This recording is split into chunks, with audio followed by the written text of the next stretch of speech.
যোগ্য অযোগ্য এটা বিচার করার কথা ছিল তো ওদের কাউন্সিলের।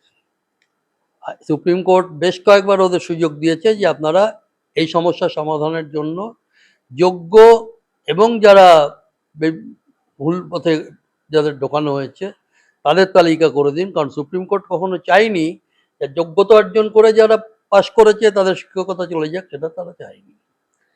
কিন্তু সেটা তো সরকার দ্বারা পরিচালিত, সেই সরকারই তো সেটা করতে পারলো না।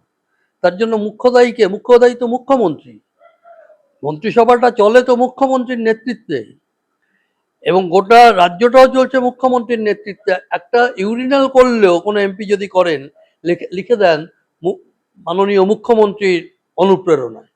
তো অনুপ্রেরণায় যখন মুখ্যমন্ত্রীর সব চলে, তা মুখ্যমন্ত্রী জানেন না যে যাদেরকে তিনি বসিয়েছেন ওখানে তারা এটা করতে পারলো না আলাদা করে, নাকি ইচ্ছাকৃতভাবে করলো না?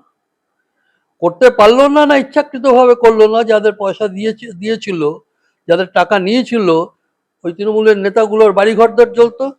যদি এইভাবে যোগ্যতার নিরিখে লিস্ট করতো, তাহলে পয়সার বিনিময়ে যারা চাকরিটা পেয়েছিলেন তারা তো পাড়ায় পাড়ায় তৃণমূলের নেতাদের বাড়ি জ্বালাতেন। সেই জন্যই সরকার এটা জমা দেয়নি। মুখ্যমন্ত্রী ওই ধরনের হাস্যকর কথা বলছেন। এই হাস্য মানুষের জীবনের যন্ত্রণা নিয়ে।